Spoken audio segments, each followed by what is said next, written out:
पहले इसको पॉज कर।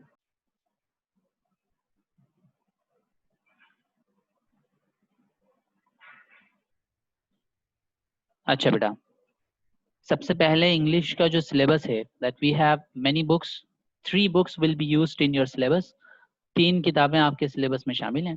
The first one is intermediate English book 1, the second is selection from English verses and the third is 2-1 act plays. हमें 3 किताबें दी गई हैं। एक टेक्स्ट बुक है जिसका नाम है इंटरमीडिएट इंग्लिश बुक 1। इसके अलावा एक हमें प्ले की बुक दी गई है 2-1 एक्ट प्लेस के नाम से। 2-1 एक्ट प्लेस, ये इसमें 2 ड्रामे हैं हमारे, शॉर्ट मुख्तसर से जो है वो ड्रामे दिए गए हैं।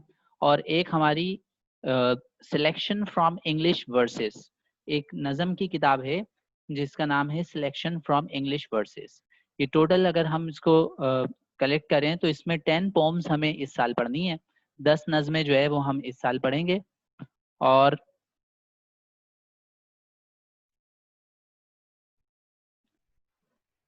इसके अलावा 2 प्ले हमारे शामिल हैं इसमें, और तकरीबन 10 जो है वो टेक्स्ट हैं, और ग्रामर का सेक्शन जो है वो अलग है। So we have whole lengthy syllabus. हमारा सिलेबस जो है वो काफ़ी लेंदी है। अभी हम पहली पोम जो है वो पढ़ने जा रहे हैं, सिलेक्शन फ्रॉम इंग्लिश वर्सेस। इसमें जो है पहली नज़म है, पहले पेज पर ही दी गई है। अगर आपके पास बुक्स हैं तो वो सामने रख लें, और अगर नहीं है तो मैंने स्क्रीन पे भी जो है उसको शेयर। अक्सर बेटा आवाज़ आ रही है?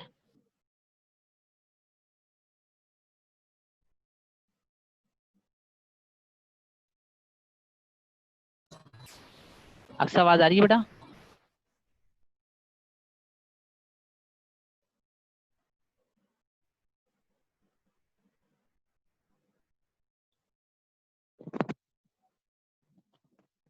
One more participant is here. Okay, fine.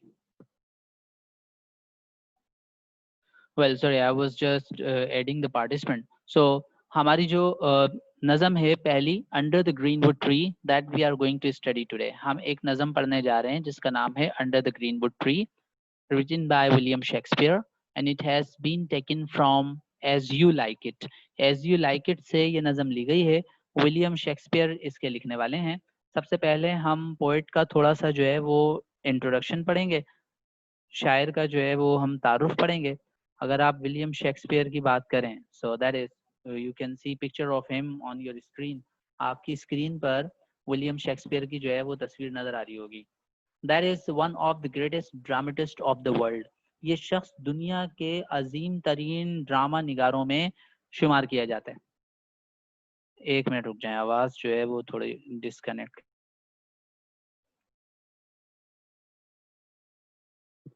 So William Shakespeare जो है, इनका शुमार दुनिया के अजीम तरीन ड्रामेटिस्ट में किया जाता है। इन्होंने अपने वक्त के बेहतरीन ड्रामे लिखे। न सिर्फ अपने वक्त के, आज 400 साल से ज़्यादा हो गए इनको गुजरे हुए। He was born in 1564 and died in 1616। 1616 में इनकी पैदाइश है। और अगर आप जो है वो इस पर गौर करें तो अभी सन 2020 चल रहा है, यानी 404 साल हो चुके हैं इनको। Almost 404 years. 404 साल बाद भी इनको पढ़ा जाता है, इनको इस पर ड्रामे बनाए जाते हैं। इनके ड्रामों का तर्जुमा दुनिया की तकरीबन तमाम लिविंग लैंग्वेज में किया जा चुका है। उर्दू में भी इनके तराजिम हुए। विलियम शेक्सपियर के जितने ड्रामे हैं सबके तर्जुमे उर्दू में किए। उनका नाम है शानुल हक हकी। उन्होंने विलियम शेक्सपियर के तर्जुमे उर्दू में किए, उनकी इंग्लिश के जो ड्रामे थे उनको उर्दू में ट्रांसलेट किया। बहरहाल इनकी पैदाइश स्ट्रेटफोर्ड अपॉन एवन इंग्लैंड की है। वारविकशायर एक जो है वो जगह है जहाँ पर इनकी पैदाइश है। एवन एक दरिया का नाम है। ये जो वर्ड आपको पहला दिया हुआ है, born in Stratford upon Avon, Stratford ये जगह का नाम है, इलाके का नाम है, और वहां से एक दरिया बहता था जिसका नाम था एवन। इसी मुनासबत से विलियम शेक्सपियर का जो एक टाइटल है, उनको बार्ड ऑफ एवन कहा जाता है। बार्ड का मतलब होता है पोएट, शायर। द बार्ड ऑफ एवन, शायर दरिया, चूंकि ये दरिया के किनारे रहा करते थे। And he is also called the national poet of England. इनको इंग्लैंड का नेशनल पोएट भी कहा जाता है। ये एक प्रोमिनेंट टाउन ऑफिशियल के बेटे थे। 8 बहन भाइयों में तीसरा नंबर था। बेहतरीन तालीम अपने टाउन के ग्रामर स्कूल से हासिल की थी, प्राइमरी तक। मतलब रिकॉर्ड्स में है William Shakespeare studied till class 5। William Shakespeare ने क्लास 5 तक पढ़ा। उसके बाद इसकी जिंदगी जो है एक लॉस्ट ईयर कहलाता है, 1585 से लेकर 1592 तक। Nothing is known about William Shakespeare too much. इतना ज्यादा इनके बारे में कुछ जाना नहीं जाता। लोग इस सालों में विलियम शेक्सपियर कहाँ रहे, क्या किया, क्या पढ़ा, we do not have any records of it. इसके हमें जो है वो कोई रिकॉर्ड्स नहीं मिलते। यहाँ तक क्लास 5 तक तो रिकॉर्ड्स मिलते हैं विलियम शेक्सपियर के। उसके बाद उन्होंने पढ़ा कुछ पता नहीं। But somehow he came to London in 1591। 1591 में विलियम शेक्सपियर लंदन आ गए थे और वहां पर जो है वो एक एकेडमी ज्वाइन की थी इन्होंने, जिसका नाम था बार्बेजिस थिएटर, या इसको ग्लोबल थिएटर भी कहा जाता था।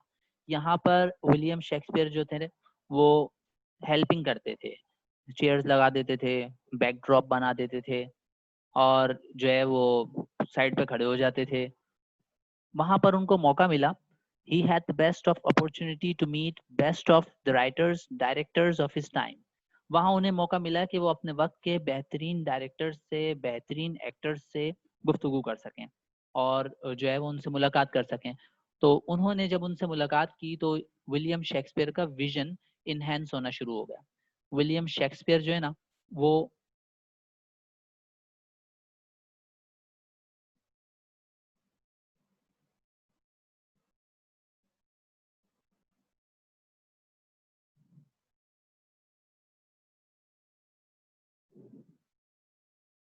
wait, there are some participants coming now, so okay, fine.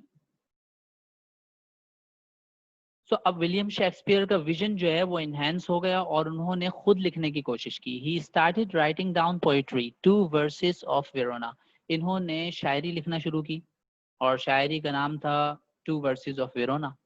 वो नज़में इतनी मशहूर हुई कि क्वीन एलिजाबेथ जो उस वक्त की मलका आलिया थी, मलका बरतानिया, she like that very much. उन्होंने इसको बहुत अप्रिशिएट किया, इनकी बड़ी पजीराई हुई। और जिसे क्वीन एलिजाबेथ पसंद कर लें तो फिर उनकी क्या बात है, वो तो शख्स मशहूर हो जाएगा।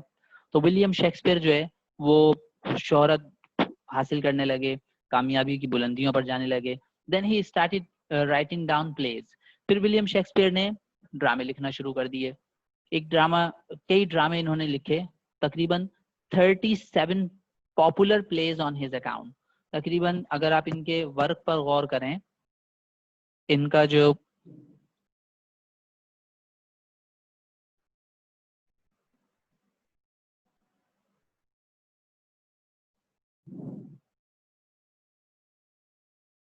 आवाज आ रही है बेटा?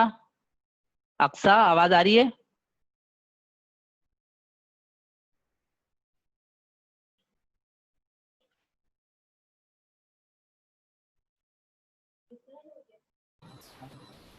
जी सर, बेटा आ आवाज रही है आवाज। आवाज आ रही है? जी आ चलो रही है। ठीक है ठीक है ठीक है, ओके फाइन। सो विलियम शेक्सपियर ने तकरीबन 37 पॉपुलर प्लेज लिखे। अगर आप इनका वर्क देखें, work of William Shakespeare, he wrote 37 successful plays. 37 जो है इन्होंने बड़े ही मारकतुल आरा ड्रामे लिखे और वो आज भी 400 साल गुजरने के बाद भी उनको पिक्चराइज किया जाता है। हर लिटरेचर वाले अपने हिसाब से उसमें चेंजिंग करते हैं। अभी भी बुक्स जो है वो छपती हैं, उस पर लिखा होता है शेक्सपियर अलाइव, शेक्सपियर अभी भी जिंदा है। 400 साल गुजरने के बाद वो अपने अदबी कारनामों की वजह से जिंदा है। उसके मशहूर तरीन जो प्ले गुजरे, जो मशहूर तरीन प्लेस जो है वो लोगों ने देखे, आज भी जो है वो देखने को मिलते हैं।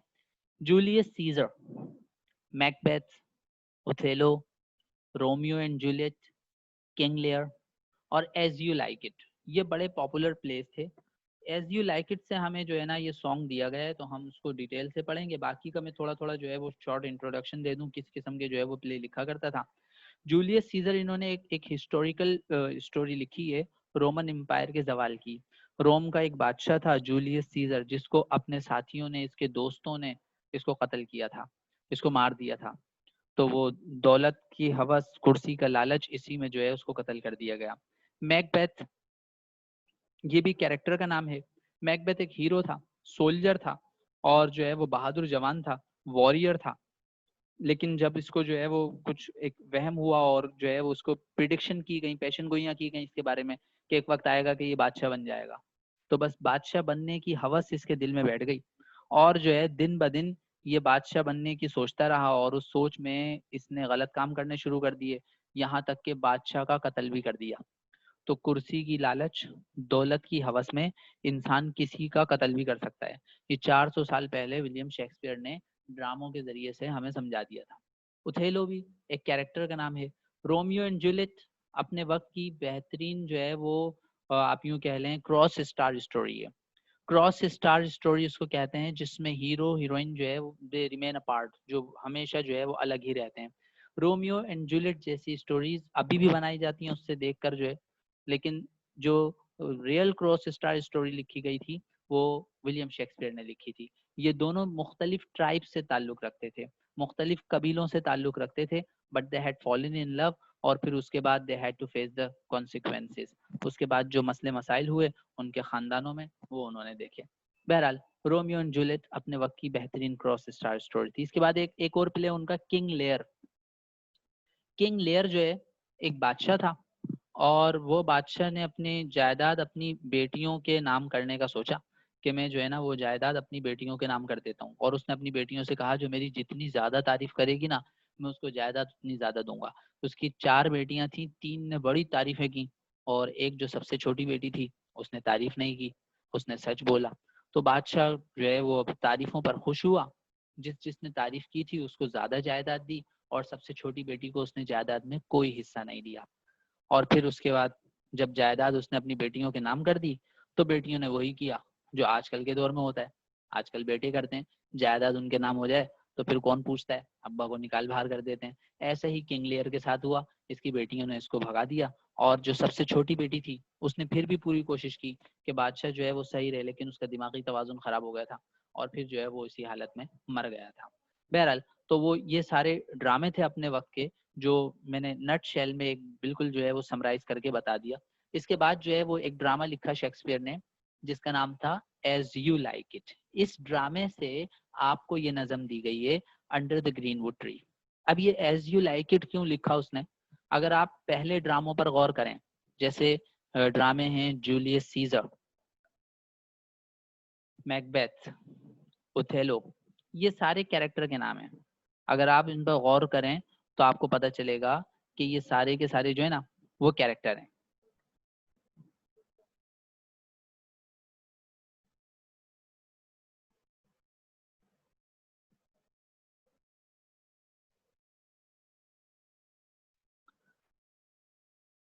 सो ये जो, oh my God, 8 participants in meeting.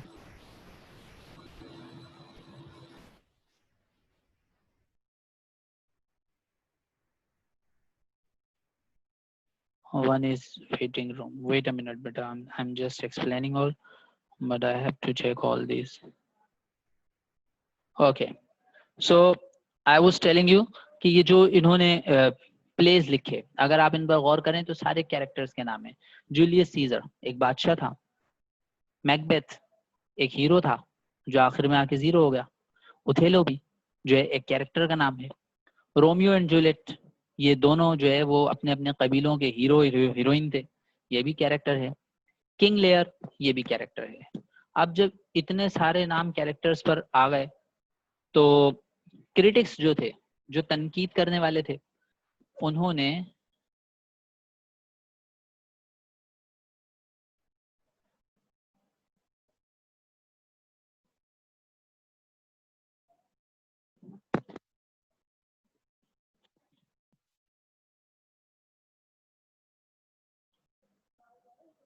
पता नहीं, मैं मालूम करता हूँ।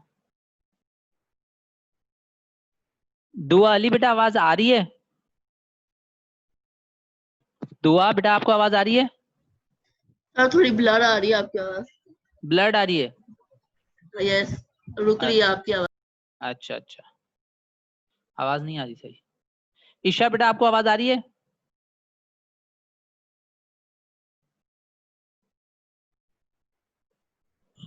सर बहुत प्रॉब्लम हो रही है वॉइस में। ओके बेटा।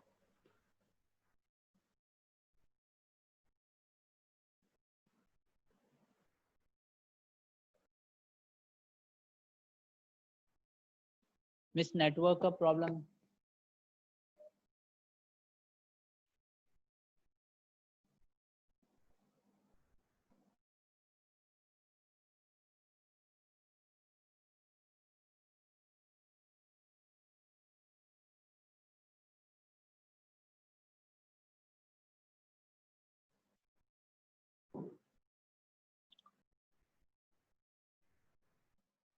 फबश्शिरा बेटा आपको आवाज आ रही है?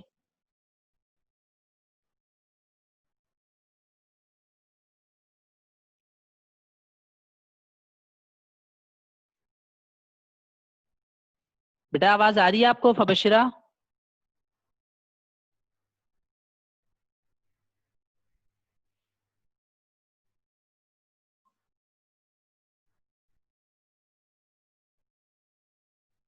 निम्रा बेटा आपको आवाज आ रही है?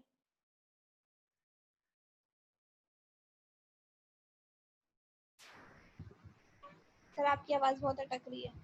आवाज अटक रही है, अच्छा भाई ये तो बच्चे कह रहे हैं आवाज अटक रही है, आवाज सही नहीं जा रही है।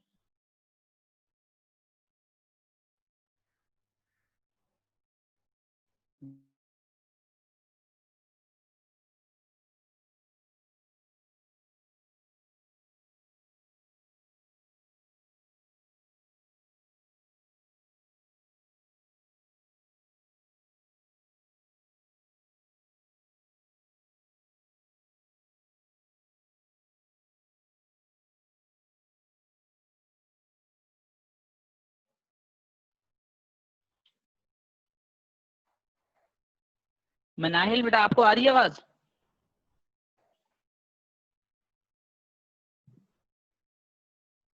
सर बहुत कट कट कर आ रही है आपकी आवाज।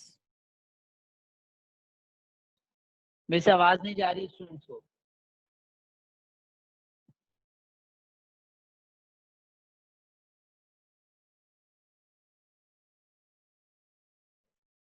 कैरेक्टर्स जो है वो उसने बताया, जैसे Julius Caesar character, Macbeth character, उथेलो character, Romeo and Juliet character, King Lear character.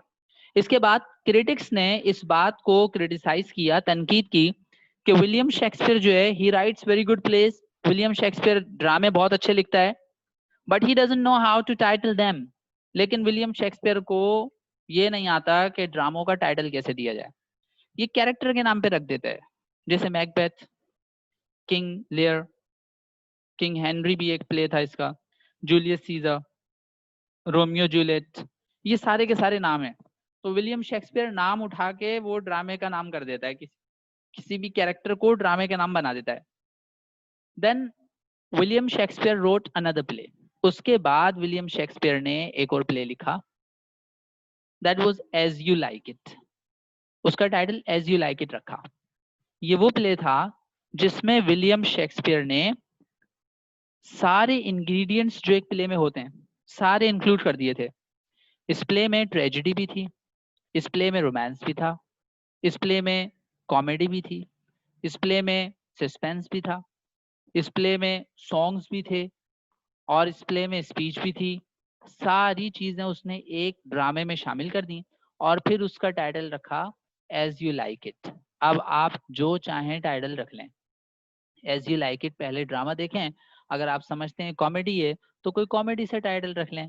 आप मेरा ड्रामा देखें, अगर आप समझते हैं कि इसमें ट्रेजेडी है तो कोई ट्रेजिक टाइटल रख लें। आप मेरा ड्रामा देखिए, अगर आप समझते हैं कि मेरा ड्रामा जो है वो रोमांटिक है तो कोई रोमांस वाला टाइटल रख लें। तो एक्चुअल विलियम शेक्सपियर ने टाइटल रखे नहीं थे, बल्कि विलियम शेक्सपियर ने अपने क्रिटिक्स को मौका दिया था कि आप जो चाहो टाइटल रख लो, एज यू लाइक इट। अब ये एज यू लाइक इट जो ड्रामा था ये कॉमेडी सीरीज था, और एज यू लाइक इट से ही ये विलियम शेक्सपियर का सॉन्ग लिया गया है जो हमारी नज़म का हिस्सा है। अब जरा अगर हम थोड़ा सा एज यू लाइक इट पर गौर करें कि ये प्ले जो है वो कौन सा था और इसमें क्या क्या चीजें मौजूद थी, तो basically As you like It जो है ना वो स्टोरी है। एक जो है वो भाइयों की, 2 भाई हैं इसमें। एज यू लाइक इट, अगर आप ड्रामा देखें, ये ड्रामा मैं वहां तक बताऊंगा जहां तक ये सॉन्ग शुरू होता है। जहां पर ये सॉन्ग शुरू होगा वहां पे ड्रामा खत्म कर दूंगा, क्योंकि फिर उसके बाद हमारा पोएम जो है ना वो समझनी है। जो पोएम्स अगर आपको बैकग्राउंड पता हो कि क्या हुआ था ड्रामे में, तो वो गाना समझ में आएगा, वरना वो समझ में नहीं आएगा। So this is the story of Oliver and Orlando. Oliver और ऑर्लैंडो ये 2 भाई थे। अच्छा, अब ऑर्लैंडो जो है वो छोटा भाई था और ओलिवर जो है वो बड़ा भाई था। इनके वालिद साहब थे जिनका नाम था सर रोलिन डी बॉयस। अब इनके वालिद साहब जो थे उन्होंने एक बहुत बड़ी रकम ओलिवर को दी थी। So their father he had granted a large amount of money to Oliver and asked him to nurture his brother, take care of his brother, teach him manners, teach him etiquettes and ethics, and make him a gentleman. Sir Rowland de Boys ने अपने बड़े बेटे को पैसे दिए और कहा कि देखो, ये ऑर्लैंडो तुम्हारा छोटा भाई है, इसका बड़ा ख्याल रखना, इसको पढ़ाना, इसको लिखाना, इसको अच्छी तालीम और तरबियत देना और इसको जेंटलमैन बना देना। और फिर उनके वालिद साहब का इंतकाल हो गया। अब इंतकाल के बाद वही हुआ जो आजकल होता है कि जो है वो भाई भाई का नहीं है, जुल्म और सितम बहुत ज्यादा बढ़ गए। तो ओलिवर भी सारा पैसा खा गया और अपने भाई को ना किसी स्कूल में पढ़ाया, ना ही उसको मैनर्स सिखाए, ना ही उसको तालीम दी। अब वो ऑर्लैंडो बड़ा होकर ये इस बात पर जो है वो गुस्सा करता है अपने भाई से। He says that you have not given me quality education, you have not nurtured me well as my father had given you a large amount of money. आपने तो मुझे पैसे ही नहीं दिए, दौलत ही नहीं दी, मेरे वालिद साहब इतना सारा पैसा देकर गए थे, आपने किया क्या? Oliver responds that there is no point in discussing the thing that I have used up. भाई उस चीज को क्यों डिस्कस कर रहे हो जो मैं खा चुका हूँ? अब पैसे नहीं है मेरे पास, जाओ। Orlando becomes disappointed. ऑर्लैंडो बहुत ज्यादा जो है ना वो मायूस हो जाता है। उसके भाई का रवैया और उसके भाई का जो जो तरीका है वो सही नहीं था, जिसकी वजह से ऑर्लैंडो जो है वो बड़ा परेशान हो गया। अब ये जिस जगह पे रहते हैं वहां पे गवर्नर है ड्यूक सीनियर। ड्यूक यूं समझ लें बादशाह है और ये राइटफुल किंग है। लेकिन इसका एक भाई है जिसका नाम है ड्यूक फ्रेडरिक। वो अपने भाई पर जो है वो बगावत का इल्जाम लगा देता है और अपने भाई को मुल्क से निकाल देता है और कहता है कि आप जो है ये मुल्क छोड़ के चले जाएं। ड्यूक सीनियर जो है वो लड़ाई झगड़े में नहीं पड़ना चाहता। वो अपने छोटे भाई के हवाले सारी सारी सल्तनत करता है और खुद चला जाता है एक जगह पर जिस जगह का नाम है फॉरेस्ट ऑफ आर्डिन।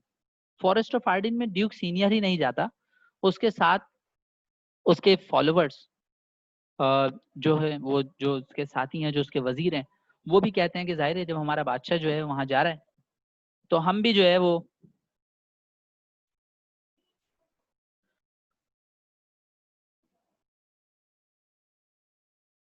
जाहिर है जब हमारा बादशाह जो है वो फॉरेस्ट ऑफ आर्डिन जा रहा है तो हम वजीर क्या करेंगे, हम भी वहीं चले जाएंगे। तो कुछ लोग जो है वो शहर से जंगल चले जाते हैं, फॉरेस्ट ऑफ आर्डिन चले जाते हैं। अब ये जो ड्यूक फ्रेडरिक होता है ये बड़ा जो है वो जालिम बादशाह होता है। इसने अपने पास एक शख्स रखा होता है पहलवान टाइप का, उसका नाम होता है चार्ल्स। और उसका चैलेंज होता है कोई शख्स मेरे मेरे इस रेसलर को हरा दे तो मैं उसको बहुत सारी दौलत दूंगा। ऑर्लैंडो क्योंकि पहले ही डिसअपॉइंटेड होता है जिंदगी से, उसके भाई ने उसको धोखा दिया होता है, दौलत वगैरह सब खा चुका होता है। तो ऑर्लैंडो कहता है कि अब मुझे करना भी क्या है, वैसे भी मरना ही है, एक चांस ले लेता हूँ, मैं चार्ल्स से लड़ाई करके देख लेता हूँ। अगर मैं जीत गया तो मेरे पास इज्जत दौलत शोहरत सब आ जाएगी, और अगर मैं हार गया ये बैटल जो चार्ल्स से अगर मैं हार गया तो फिर जो है वो मैं जो है ना वो मारा जाऊंगा, और अगर मर भी जाऊं तो कौन है जो मेरे पीछे रोएगा, मेरा कोई है भी तो नहीं। वो चैलेंज कर देता है चार्ल्स को लड़ाई लड़ने के लिए। क्यों, बादशाहों के शौक थे, वो अपने दरबार में रेसलिंग करवाया करते थे, वो लड़ाइयां करवाते थे, देखते थे कौन बहादुर है। तो अब जो है जनाब ड्यूक फ्रेडरिक ने ये एक जो है वो चैलेंज रखा था कि मेरे रेसलर को कोई हरा दे, और ऑर्लैंडो ने चैलेंज कबूल कर लिया कि मैं आपके रेसलर से लड़ूंगा, क्योंकि ऑर्लैंडो को पता है कि अगर मैं जीत गया तो इज्जत दौलत शोहरत आ जाएगी, और अगर मर गया तो कौन सा मेरे पीछे रोने वाला कोई मौजूद है, मेरा भाई है वो भी जो है वो नहीं सुनता मेरी। अब जनाब जब चार्ल्स को पता चलता है कि ऑर्लैंडो ने चैलेंज दिया है। वो ओलिवर के पास आता है और उसको कहता है कि तुम अपने भाई को समझाओ, तुम बड़े भाई हो, तुम्हारा छोटा भाई क्या हरकतें कर रहा है। सो ही हैज चैलेंज मी, उसने मुझे चैलेंज दिया और मैं तो इस फील्ड में एक्सपर्ट हूँ। तुम्हारे भाई ने कभी रेसलिंग लड़ी नहीं है, वो तो जो है वो हार जाएगा और मैं 3 रेसलर्स को एक साथ हरा सकता हूँ और तुम्हारा भाई तो जो है वो उसको कुछ आता ही नहीं। लेकिन ओलिवर वो जो है वो चार्ल्स को कहता है कि my brother is a stubborn fellow, मेरा भाई जो है ना वो बड़ा ही जो है वो जिद्दी किस्म का लड़का है। हाँ मैं बता रहा हूँ आपको, ये किसी की सुनता नहीं है। एक दफा इसने आपको चैलेंज दे दिया ना, अभी आपसे लड़ेगा ही, मैं कितना भी मना कर लूँ नहीं मानेगा। भाई मैं तो ये कहता हूँ कि अगर आप इसके जो है ना वो हाथ तोड़ दो ना, भले आप इसकी गर्दन भी तोड़ दो ना, तो मैं आपसे जो है ना वो कंप्लेन नहीं करूंगा। मेरी तरफ से मुकम्मल इजाजत है, आप उसको मार दो। क्योंकि ओलिवर भी यही चाहता था कि ऑर्लैंडो अगर जिंदा रहेगा तो वो जायदाद का हिस्सा मांगेगा। अब जनाब लड़ाई शुरू होती है, ड्यूक फ्रेडरिक का दरबार है, चार्ल्स मौजूद है और वहां पर उसकी बेटी भी, ड्यूक फ्रेडरिक की बेटी का नाम है सीलिया और ड्यूक सीनियर की भी बेटी है जिसका नाम है रोजेलिन। ये दोनों दरबार में ही रहती हैं। ड्यूक सीनियर को तो निकाल दिया गया है लेकिन इनकी बेटियों को नहीं निकाला गया। अब जब जनाब ये लड़ाई होती है तो उसमें वही होता है जो हर स्टोरी में होता है, हीरो हमेशा जीत जाता है और चार्ल्स को डिफीट हो जाती है। चार्ल्स जो है ये लड़ाई हार जाता है और ऑर्लैंडो ये लड़ाई जीत जाता है। ऑर्लैंडो के जीतने पर ड्यूक सीनियर की बेटी जो है जिसका नाम रोजलिन है, जो इस ड्रामे की हीरोइन है, शी बिकम्स सो हैप्पी, उसको बड़ी खुशी होती है और वो जो है ना वो अपना गोल्ड नेकलेस जो है ऑर्लैंडो को दे देती है। अब फ्रेडरिक, ड्यूक फ्रेडरिक भी कहता है कि भाई तुम तो बड़े बहादुर इंसान हो, तुम अपने वालिद साहब का नाम बताओ। वो अपने वालिद साहब का नाम बताता है कि sir Rowland de Boys. Sir Rowland de Boys duke senior के जो है ना वो बड़े वफादार साथी थे। ड्यूक फ्रेडरिक जो है गुस्सा हो जाता है इस बात पर कि मेरा भाई, उसको मैंने निकाल दिया वतन से और तुम्हारे वालिद साहब जो है वो मेरे भाई को बहुत सपोर्ट करते थे। तुम ऐसा करो अपनी वल्दियत चेंज कर लो, मैं तुम्हें जो है ना बहुत सारा पैसा दे दूंगा, तुम्हारी शोहरत होगी, तुम्हारी इज्जत होगी। But Orlando, he says that I am proud to be the son of Sir Roland de Boys। मुझे तो बड़ा फख्र है, मैं सर रोलिन डी बॉयस का बेटा हूँ। मैं जनाब ऐसा नहीं कर सकता, मैं अपने बाप का नाम चेंज नहीं कर सकता। तो फिर उसको कहा जाता है कि जनाब आप ऐसा करें, इस मुल्क से चले जाएं, इस मुल्क में आपके लिए कुछ भी नहीं है। ऑर्लैंडो परेशान होता है कि एक तो भाई ने मेरे साथ ऐसा सुलूक किया और मैंने इतनी मेहनत करके शिकस्त भी दे दी, तो यहाँ तो जुल्म सितम ही हर तरफ। वो कहता है मैं ये शहर छोड़ के जा रहा हूँ। वो भी चला जाता है फॉरेस्ट ऑफ आर्डन में और उसके साथ साथ फिर दूसरे लोग भी धीरे धीरे रफ्ता रफ्ता सारे लोग जमा हो जाते हैं फॉरेस्ट ऑफ आर्डन में। फॉरेस्ट ऑफ आर्डन क्या है? ये जो है वो एक प्लेस है, एक एक जगह है। फॉरेस्ट ऑफ आर्डन बहुत ही खूबसूरत प्लेस है। ये ऐसा जंगल नहीं है जैसे हमारे यहाँ छांगा मांगा है, बल्कि ये इतनी खूबसूरत जगह है जैसे हमारे यहाँ मरी नारायण कागान है। तो लोग घूमने फिरने जाते थे वहां पर। तो वहां पर वो लोग रहने लग गए कि पुरसुकून माहौल है, लोग तंग करने वाले नहीं है, लोग सताने वाले नहीं है। अब वहां पर जब सब ये लोग जमा हैं और बादशाह जो है वो थोड़ा सा मायूस होता है कि हमसे बादशाह छीन गई है, तो उसके साथ जो लॉर्ड होते हैं, लॉर्ड एमिन्स जो उसके वजीर हैं, वो एक नगमा गाते हैं और उस नगमे का नाम है अंडर द ग्रीनवुड ट्री।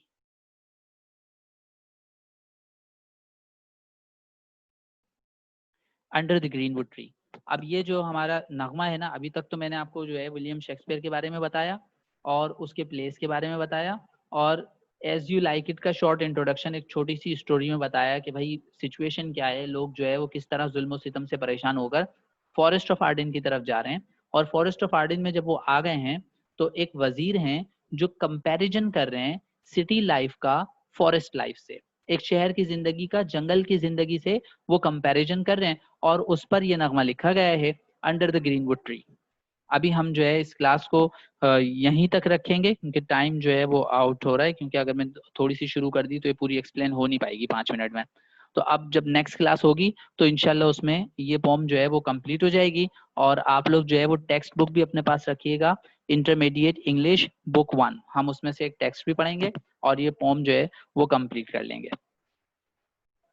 तब तक के लिए इजाजत दीजिए। God bless you, take care, अल्लाह हाफिज। इंशाल्लाह see you, not see you, I will make you listen in next class as well.